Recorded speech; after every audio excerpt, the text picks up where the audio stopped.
You are watching Excel with Roma, aren't you? I'm talking about question tag, aren't I? You will save this video, won't you? These all three sentences have question tag. आज हामी question ट्यागको 12वटा secret रुल्सको बारेमा जान्नेछौँ। त्यसपछि तपाईहरुलाई question tag एकदमै सजिलो लाग्नेछ। भिडियोको अन्त्यसम्म हेर्नुहोला र यो भिडियो आफ्ना साथीहरुलाई पनि शेयर गर्नुहोला। इंग्लिश ल्याङ्ग्वेजमा हामी क्वेसन ट्याग कन्फर्मेसनको लागि to be sure about something त्यसको लागि चाहिँ प्रयोग गर्छौं। रुल नम्बर 1, क्वेसन ट्याग क्वेशन्सको पछाडि नआइकन स्टेटमेन्टको पछाडि आउँछ। As in You like playing cricket, don't you? हुन्छ भने Do you like playing cricket? Don't you? चाहिँ हुँदैन। She is a nurse, isn't she? Is she a nurse? Isn't she? This is wrong. Rule number 2. स्टेटमेन्टमा जुन auxiliary verb अथवा helping verb छ त्यही auxiliary verb अथवा helping verbलाई हामी question tagमा use गर्छौं। It means same auxiliary verb. Example, they can speak English, can't they? He has improved his writing, hasn't he? You are punctual, aren't you? यो 3 different sentence मा हेर्नुस् त यहाँ अगाडि जुन auxiliary verb आएको छ त्यही नै auxiliary verb नै हामीले पछाडि युज गरेका छौं। फर्स्ट मा can, second मा has अनि third मा are. Can you find the mistake here? I help him, can't I? Yes, the tag is mistake here. Auxiliary verb नभएको केसमा हामी do, does र did को हेल्प लिएर क्वेशन ट्याग बनाउँछौं। अब कुन चाहिँ करेक्ट do verb युज गर्ने भनेर थाहा पाउनको लागि एउटा ट्रिक छ। त्यो ट्रिकको बारेमा जानौं है त। सबैभन्दा पहिला तपाईले दिएको स्टेटमेन्टलाई नेगेटिभ पार्नु पर्छ। यो सेन्टेन्सलाई नेगेटिभ बनाएर हेरौं है त। I help him यसको negative I do not help him। अब तपाईले थाहा पाइसक्नुभयो होला यहाँ auxiliary verb कुन आयो? Yes, the auxiliary verb here is do. So अब हामी यसको क्वेशन ट्याग बनाऊ। I help him को don't I? So यसरी नै हामीले मेन verb छ भने यसलाई चाहिँ हामीले नेगेटिभ बनाएर त्यसको auxiliary चाहिँ पत्ता लगाउनु पर्छ। This is one golden trick. अब यहाँ ध्यान दिनुपर्ने कुरा चाहिँ के छ भन्दाखेरि प्रेजेन्ट टेन्समा verb 1 छ भने do auxiliary verb राख्नु पर्यो, verb 5 छ भने does राख्नु पर्यो र past tense verb 2 छ भने चाहिँ did चाहिँ auxiliary verb को रूपमा हामी युज गर्न सक्छौं। Some more examples. They sweep the ground, don't they? She sings very well, doesn't she? You cross the level, didn't you? Spot the mistake here. What is the correct answer? Yes, the mistake is here again in the tag questions. यहाँ had चाहिँ auxiliary verb को रूपमा नआइकन main verb को रूपमा आएको छ। Has acts here as a verb 5. यो negative बनाउँदा यसको रूप he does not have a pen हुन्छ। अब यसको क्वेशन ट्याग तल कमेन्ट बक्समा लेखेर पठाउनुस्। सब्जेक्टमा जुन pronoun युज भएको छ त्यही नै pronoun हामी क्वेशन ट्यागमा लेख्छौं। Ram Saran sells goods, doesn't he? यहाँ हेर्नुस् त Ram Saran is the name of a male. Male भयो भने हामी कुन चाहिँ pronoun युज गर्छौं? He. That's why he has been used here. She translated Nepali language to Sanskrit. Did she? The bag is not empty, is it? अब rule number 3 मा हामी कुरा गर्छौं indefinite pronouns को। Indefinite pronouns, for example, somebody, someone, anybody, anyone, everybody, everyone, something, nothing, anything यदि subject को रूपमा आयो भने अब हामीले यसलाई कसरी चेन्ज गर्छौं त हेरौं है त।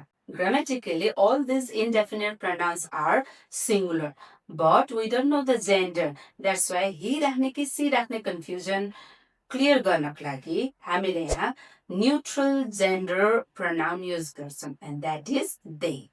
Somebody can talk to him, can't they? No one arrives on time, do they? But thing आयो, something, nothing, everything, anything भयो भने चाहिँ यसलाई चाहिँ हामी it नै युज गर्छौं। Everything is possible, isn't it? Nothing is permanent, is it? So यहाँ ध्यान दिनुपर्ने कुरा के छ भन्दाखेरि somebody, someone आएको छ भने they, something, thing छ भने it भनेर हामीले सर्टकटमा चाहिँ बुझ्न सक्छौं। अब पालो रुल नम्बर 4 को। This one is very important and we need to keep this in mind. रुलले के भन्छ भन्दाखेरि यदि क्वेसन ट्यागमा स्टेटमेन्ट पोजिटिभ छ भने ट्याग नेगेटिभ हुन्छ अनि नेगेटिभ स्टेटमेन्ट छ भने चाहिँ ट्याग पोजिटिभ हुन्छ एक्जाम्पल हेरौँ है त she cleans her room doesn't she cleans her room positive statement हो द्याट्स वाइ अब हामीले नेगेटिभ ट्याग लगाउनु पर्छ the tag is doesn't she They have arrived here. This is the positive statement. So question tag should be negative. Haven't they? He never swims in river. This statement is negative. यहाँ हेर्नुस् त never भने negative marker छ. That's why the tag should be positive. Does he? You were not in the group. यहाँ हेर्नुस् त not clearly छ. So the correct tag for this is were you? But some of the time, some negative markers come in a disguised form. कहिलेकाहीँ केही negative markers नचिनिने रूपमा आउँछन्. Grammatically, they are called negative adverbs or quasi-negative. For example, seldom, hardly, rarely, scarcely, barely. यी वर्डहरू यदि स्टेटमेन्टमा छन् भने त्यो स्टेटमेन्टलाई हामीले नेगेटिभ नै मान्छौँ र ट्याग हाम्रो पोजिटिभ हुन जान्छ She rarely meets her friend. Does she? He hardly completes his work. Does he? The barking dog seldom bites. Does it? Rule number 6. अब सब्जेक्टमा देयर र वन आयो भने चाहिँ यसलाई पनि हामीले चेन्ज गर्दैनौँ देयरको देयर वनको वनै लेख्छौँ for example there is her shop isn't there? One has to accept it. Doesn't one? Can you spot the mistake here? There are many people, aren't they? Yes, the mistake is here again in the question tag. Instead of they, we have to write there. So the correct answer is there are many people, aren't there? Rule number 7. Statement नभएको tense र tag मा हुने tense एउटै हुनुपर्छ. I fill the water bottle, don't I? Feel भने present tense हो. That's why हामी tag मा present tense को don't use गर्छौं. We prayed for him, didn't we? Prayed भन्ने verb to हो past tense. That's why the past auxiliary is didn't. She will deliver my parcel, won't she? Will भनेको future tense हो. So पछाडि tag मा नै हामी future tense नै maintain गर्छौं. Rule number 8 is about the contraction. हामी question tag मा जुन auxiliaryहरु राख्छौं तिनीहरुको हामीले contraction form नै use गर्नु पर्छ. Moreover, these contractions are always written in small letter. It means question tag हामी जहिले पनि contraction मा लेख्छौं र यो जहिले पनि small letter मै लेखिनु पर्छ. They can see me, can't they? I have done all my assignments, haven't I?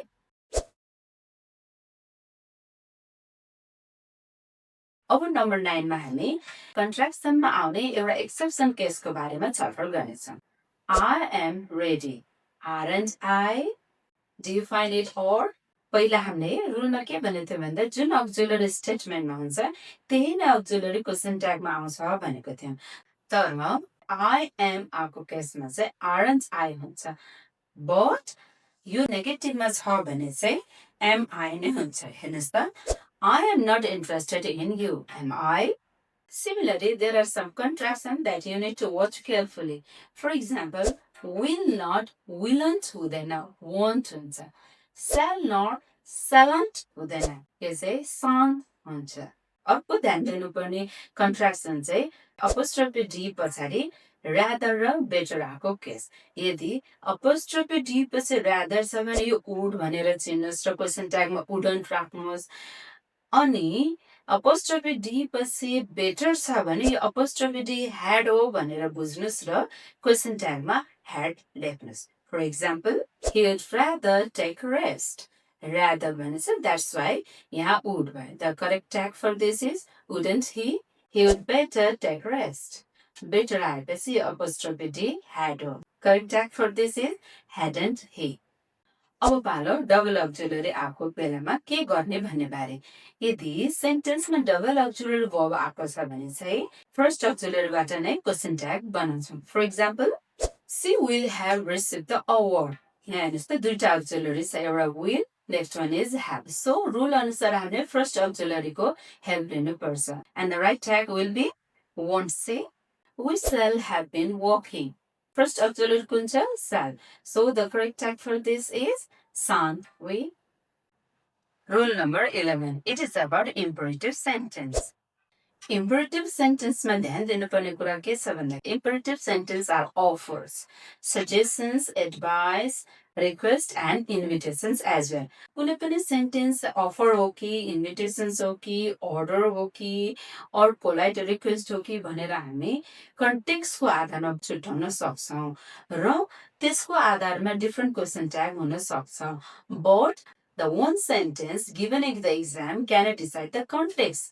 So exam मा दिएको एउटा सेन्टेन्सले कन्टेक्स्ट डिसाइड गर्न सक्दैन र त्यो बेलामा हामीले के गर्नुपर्छ भन्दाखेरि जति पनि इम्परेटिभ सेन्टेन्सहरू छन् ती सबैको क्वेशन ट्याग हामी will you लगाउँछौं except in one sentence let's बाट स्टार्ट भएको छ इम्परेटिभ सेन्टेन्स भने shall we अनि रेस्ट अफ द जति पनि इम्परेटिभ सेन्टेन्स छ either it be the positive or negative दुईटै इम्परेटिभमा चाहिँ हामी will you use गर्छौं. For example, go home, will you? Sleep early, will you?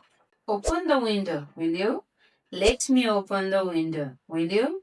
Please do not open the window, will you? Open the window को तीनटा variation छ यो सबैमा हामीले will you लगाउँछौं तर let's open the window भयो भने चाहिँ shall we. यहाँ let's मा चाहिँ shall we हामी किन युज गर्छौं भन्दाखेरि let's is used to suggest something doing together. So one more example. Let's jump in. Shall we? Let's swim. Shall we? The last rule of question tag. Complex sentence. Complex sentence मा main clause लाई चाहिँ हामीले question tag बनाउनु पर्छ. I think you are right. In this sentence, I think is subordinate clause and you are right is main clause. So, you are right ko auxiliary verb are. That's why the correct tag for this is aren't you? One more example. Although he was late, he finished all his work. Your sentence ma although he was late say subordinate clause. He finished all his work say main clause भयो. So, अब हामीले question tag बनाउँदा finished भने verb लाई हेर्नु पर्यो. Finished भनेको verb 2 हो. Main verb 2 or past tense मा छ भने हामी did use गर्छौं. So, correct tag for this is didn't he? Finally, we did it. Didn't we? Thank you for watching.